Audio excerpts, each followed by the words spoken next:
ओम शांति। आज 15 अगस्त 2023 आज की साकार मुरली के अनमोल मधुर महावाक्य हैं। बाबा कहते, मीठे मीठे बच्चे, बाप का बिंदी स्वरूप है, उसे यथार्थ पहचान कर याद करो। यही समझदारी है, यही समझदारी है। आज की मुरली का प्रश्न है, बेहद की दृष्टि से स्वप्न का अर्थ क्या है? इस संसार को स्वप्नवत संसार क्यों कहा गया है? उत्तर है, बाबा कहते, स्वप्न अर्थात जो बात बीत गई। तुम अभी बच्चे जानते हो, ये सारा संसार अभी स्वप्नवत है, अर्थात सतयुग से लेकर कलयुग अंत तक सब कुछ बीत चुका है। तुम्हें अभी सेकंड में इस स्वप्नवत संसार की स्मृति आ गई है। तुम सृष्टि के आदि मध्य अंत मूल वतन सूक्ष्म वतन स्थूल वतन को जानकर मास्टर भगवान बन गए हो। गीत है, कौन आया मेरे मन के द्वारे। ओम शांति। शिव बाबा अपने मीठे मीठे बच्चों सिकी लधे सालिग्रामों को बैठ समझाते हैं। सालिग्राम ही शिव बाबा के बच्चे ठहरे ना।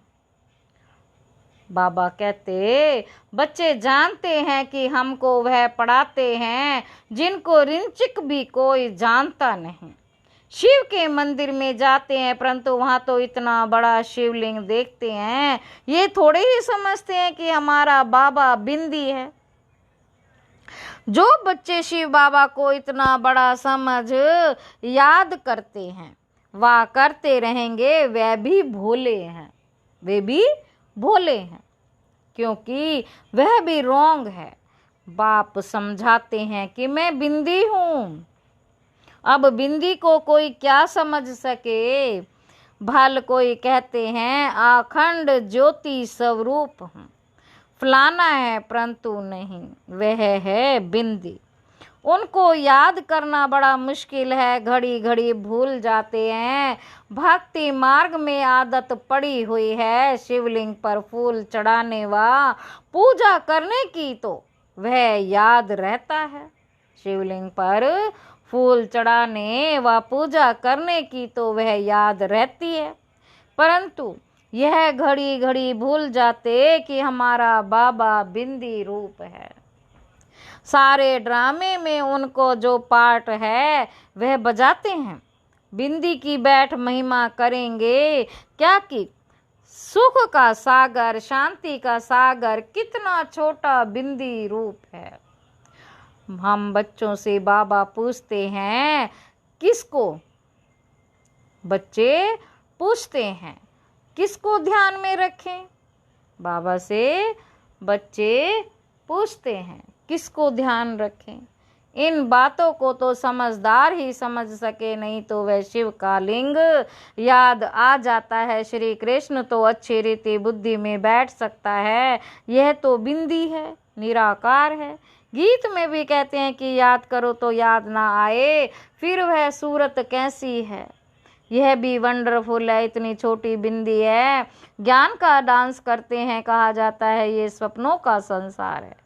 बीती हुई बात को स्वप्न कहा जाता है, बीती हुई बात को स्वप्न कहा जाता है। स्वप्नवत संसार जो बीत गया वे तुम्हारी बुद्धि में आता है। सारा ब्रह्मांड मूल वतन सूक्ष्म वतन सतयुग त्रेता द्वापर सारा स्वप्न हो गया। जो पास्ट हो जाता है वह स्वप्न हो गया। अब कलयुग का भी अंत है, यह स्वप्नवत संसार हुआ ना।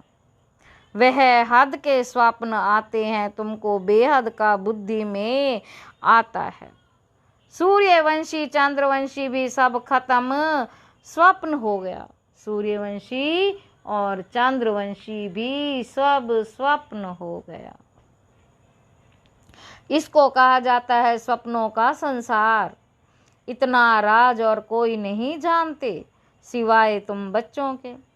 सतयुग में कितने अथाह सुख थे, वह सब पास्ट हो गए। अभी तुम बच्चों की बुद्धि में आदि मध्य अंत का पूरा ज्ञान है। एक बाप की ही याद रहनी चाहिए, बाप जो समझाते हैं और कोई समझा ना सके। तुम्हारी बुद्धि में स्वप्नों का संसार है, यह पास्ट हो गया, बुद्धि जानती है ना। तुमको ऊपर से लेकर सारी नॉलेज बुद्धि में है, आदि से अंत तक की। तुम अब त्रिकालदर्शी त्रिलोकीनाथ बन गए हो। त्रिलोकीनाथ बनने से तुम जैसे भगवान हो जाते हो। भगवान बैठ तुमको शिक्षा देते हैं, सेकंड में स्वप्न आता है ना, तो सेकंड में तुमको सारा याद आना चाहिए। बीज और झाड़ बाबा भी कहते हैं, आदि मध्य अंत का मेरे पास ज्ञान है। इसलिए ही मुझे ज्ञान का सागर नॉलेजफुल जानी जाननहार कहते हैं। जानते हैं हर एक की अवस्था ऐसी ही रहेगी। एक एक की अवस्था को हम क्या बैठ जानेंगे, जो अवस्था कल्प पहले थी उस अवस्था में है। सो तो तुम भी जानते हो, पुरुषार्थ कराने के लिए कहते हैं। अच्छी रीति पुरुषार्थ करो, अभी तुमको सब दर्शन चक्रधारी बनना है। तुम जानते हो यह पास्ट हो गया है। ऐसे देवताएं राज्य करते थे, फिर आकर राज्य करेंगे। पास्ट प्रेजेंट फ्यूचर यह याद करते रहेंगे। उनको ही सुदर्शन चक्र कहा जाता है। शिवलिंग को याद करने में तो हीरे हुए हैं, तो समझते हैं कि बाबा ज्योतिर्लिंगम है। बिंदी कहे तो मूंज पड़े, बिंदी कहे तो मूंज पड़े। वे समझते हैं आत्मा छोटी है, परमात्मा बड़ा है। अभी तुम बच्चे जानते हो, इस कलयुगी दुनिया में इस समय देखो भव का कितना है। इसको माया का भव का कहा जाता है, माया का पॉम्प है। कहते हैं ना, अभी दुनिया कितनी अच्छी बन गई, बड़े बड़े महल बन गए हैं। अमेरिका का कितना भव का है, चीज़ें कितनी नाफिस आकर्षक बनती हैं।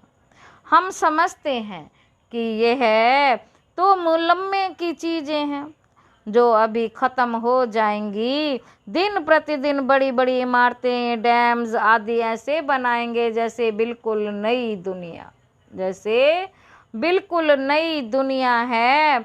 ऐसे नहीं, मायावी पुरुष है ना, आसुरी संप्रदाय का भव का है। ये सब है तिलस्म जादू, अभी गया कि गया। बड़े बड़े साइंस घमंडी जो हैं, उन्हों की बुद्धि में है कि ये खत्म हो जाएंगे। एक दो कह देते हैं तुम इंटरफेयर ना करो, नहीं तो सब खत्म हो जाएंगे। अमेरिका अपने को बलवान समझता है, तो जरूर सेकंड नंबर में भी कोई होगा जो सामना करे। गाया हुआ है, दो बिल्ले लड़ते हैं, यादवों ने अपने कुल का विनाश किया। तो वह दो बिल्ले हुए ना, वही प्रैक्टिकल हो रहा है। तुम बच्चे जानते हो, बाबा कहते तुम बच्चे जानते हो, आगे भी इस समय तुमने ही नॉलेज ली थी, अब भी ले रहे हो। बाप आकर सारी नॉलेज समझाते हैं। जैसे बाप की बुद्धि में है, वैसे तुम बच्चों की बुद्धि में भी है। शिव कहा जाता है बिंदी को, शिव पिता परमात्मा कहा जाता है बिंदी को। आत्मा में भी सारा पार्ट है तुम्हारा, ऑलराउंड पार्ट सतयुग से लेकर कलयुग तक है। सतयुग त्रेता में जब सुख भोगते हो तो उस समय बाप का कोई पार्ट ही नहीं। बाप कहते हैं कि मेरे से भी तुम्हारा जास्ती पार्ट है। तुम सुख में रहते हो तो मैं निर्वाण धाम में हूँ, मेरा कोई पार्ट ही नहीं। तुमने ऑल राउंड पार्ट बजाया है तो थके भी तुम होंगे, इसलिए लिखा हुआ है, चरण दबाए हैं। बाप कहते हैं बच्चे तुम थक गए होंगे, तुमने आधा कल्प भक्ति के दर दर धक्के खाए हैं। भक्ति मार्ग में भटकते भटकते तुम थक गए हो। भक्ति मार्ग में फिर बाप आकर अजूरा देते हैं, पुजारी से पूज्य बना देते हैं। तुम जानते हो हम सो पूज्य थे फिर पुजारी बने हैं। ऐसे नहीं कि परमात्मा आप पे ही पूज्य, आप पे ही पुजारी है, नहीं, हम ही बनते हैं। बाबा कहते भारतीय अविनाशी खंड गाया जाता है।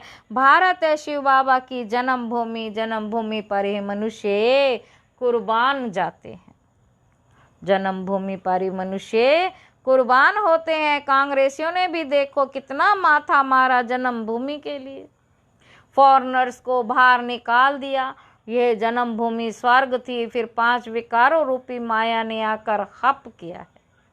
हम रावण को बड़ा दुश्मन समझते हैं कि बड़े से बड़ा दुश्मन माया रावण है जो हमारी राजाई खा गया है। ये जैसे कि गुप्त चूहे मुआफिक फूंक देता है और काटता रहता है, जो किसी को पता ही ना पड़े, जो किसी को पता भी नहीं पड़ रहा है। काटते काटते एकदम देवाला मार दिया है, किसको पता नहीं है। हमारा राज्य भाग्य छीन लिया है, कोई को पता नहीं हमारा दुश्मन कौन है। हम कंगाल कैसे बने, माया बड़ा चूहा है। आधा कल्प खाते खाते भारत को कोड़ी जैसा बना दिया है। बड़ा ही बलवान है, अभी फिर तुम चुपके से उस पर जीत पा रहे हो। तुम जानते हो कि हम कैसे गुप्त रीति राज्य ले लेते हैं। जैसे गुप्त रीति गंवाया है फिर लेते भी गुप्त रीति से हैं, कोई भी नहीं जानते। अभी फिर इस पर जीत पानी है, कितने महीन राज है। बाबा की मदद से हम फिर से राज्य भाग्य लेते हैं, कोई हाथ पांव नहीं चलाते हैं। गुप्त रीति से हम अपना बेहद के बाप से वर्षा लेते हैं।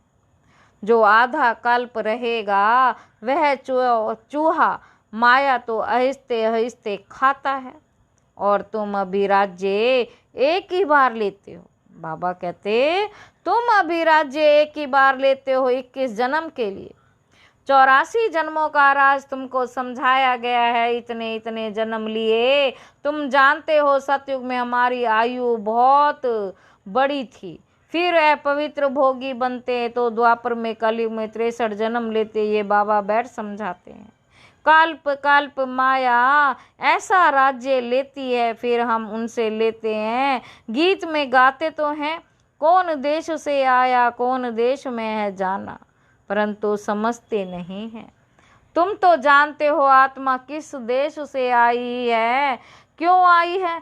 सारा चक्र बुद्धि में है, सारे ड्रामा में हीरो हीरोइन पार्ट है। शिव बाबा का शिव बाबा के साथ पार्टधारी कौन कौन है। पहले पहले जन्म देते हैं ब्रह्मा विष्णु शंकर को, फिर तुम्हारा बच्चों को। तुम बाप के साथ मददगार ठहरे। बाबा कहते तुम बाप के साथ मददगार ठहरे। बाप अपना पार्ट बजा कर अपने धाम चले जाते हैं, और तुम मददगारों को भी साथ में मुक्ति धाम में ले जाते हैं। तुम मुक्ति धाम जाकर फिर जीवन मुक्ति में चले जाएंगे। कितना अच्छी रीति बुद्धि में रखना चाहिए। तो यह है सपनों का संसार जो बीत गया। तुम जानते हो कि सतयुग त्रेता में देवी देवताएं रहते थे, अभी नहीं है। गीत का कितना गुह्य राज है, कैसे सपनों का संसार बुद्धि में लेकर बैठे हैं। सारा चक्र कैसे फिरता है। जो नॉलेज बाबा में है वह हमारे में भी है। बेहद के बाप में ही ये सारी बेहद की नॉलेज है। बच्चे जानते हैं ये भी स्वप्न हो जाएगा। यह बड़ी समझने और समझाने की बातें हैं। सतयुग त्रेता में ये बातें किसी की बुद्धि में होती नहीं। गुह्या पॉइंट्स मिलती रहती हैं। बुद्धि में सारा चक्र रहना चाहिए। भक्ति मार्ग क्या है, कब से शुरू होता है, इससे कुछ भी फायदा नहीं हुआ। भक्ति करते करते नुकसान में ही आ गए बाबा। अब फिर से तुम कोड़ी से हीरे जैसा बनाते हो। माया कोड़ी मिसल बना देती, बाबा ज्ञान डांस सिखलाते, फिर वहाँ जाकर तुम डांस करेंगे। ये बातें बड़ी वंडरफुल हैं, जानने लायक हैं। यहाँ की रस्म रिवाज बहुत बिल्कुल नहीं होती, वह है ही वॉइसलेस वर्ड। वहाँ माया का नाम निशान नहीं होता। पहले तुम बाबा को याद करो, वर्षा तो ले लो, बाकी वहाँ की रस्म रिवाज जो होगी वही चलेगी। वहाँ की रस्म रिवाज सब नई होगी। वहाँ यह उत्सववादी होंगे नहीं। यहाँ गमी उदासी रहती है, तब शादमाना उत्साह दिलाने वाले उत्सव मनाते हैं। वहाँ तो नित्य है ही शादमाना, रोने की दरकार नहीं रहती। उत्सव मनाने की बात नहीं रहती, सदैव बड़े दिन होंगे। वहाँ शादी भी धूमधाम से होती। दहेज मिलता है, दास दासियाँ मिलती हैं, बाकी त्योहार आदि की दरकार नहीं रहती। ये है ही संगम के त्योहार जो भक्ति मार्ग में मनाए जाते हैं। वहाँ तो सदैव खुशियाँ ही खुशियाँ हैं। अच्छा, मीठे मीठे सिक्के लदे बच्चों प्रति माता पिता बाप दादा का याद प्यार और गुड मॉर्निंग। रूहानी बाप की रूहानी बच्चों को नमस्ते। हम रूहानी बच्चों की रूहानी बाप दादा को याद प्यार गुड मॉर्निंग। नमस्ते बाबा, नमस्ते, शुक्रिया बाबा, शुक्रिया। धारणा के लिए मुख्य सार पहला पॉइंट है स्वदर्शन चक्रधारी। स्वदर्शन चक्रधारी फिराते माया पर गुप्त रीति विजय प्राप्त करनी। बाप समान नॉलेज फॉलो कर रहना है। जो दूसरा पॉइंट है, बाप जो है जैसा है उसे यथार्थ बिंदी रूप में जानकर याद करना है। बिंदु मन बिंदु बाप की याद में रहना है, भोला नहीं बनना है। आज की मुरली का वरदान है बाप के डायरेक्शन प्रमाण सेवा समझ हर कार्य करने वाले सदा अथक और बंधन मुक्त भाव। अथक और बंधन मुक्त भाव। प्रवृत्ति को सेवा समझकर संभालो, बंधन समझकर नहीं। बाप ने डायरेक्शन दिया है, योग से हिसाब किताब चुकतो करो। यह तो मालूम है कि वह बंधन है, लेकिन घड़ी घड़ी कहने व सोचने और भी कड़ा बंधन हो जाता है। और अंत घड़ी में अगर बंधन याद रहा तो गर्भ जेल में जाना पड़ेगा। इसलिए कभी भी अपने से तंग नहीं हो, फंसो भी नहीं और मजबूर भी ना हो। खेल खेल में हर कार्य करते चलो तो अथक भी रहेंगे और बंधन मुक्त भी बनते जाएंगे। आज की मुरली का स्लोगन है, भ्रुकुटी की कुटिया में बैठकर तपस्वी मूर्त होकर रहो, यही अंतर मुक्ता है। ओम शांति।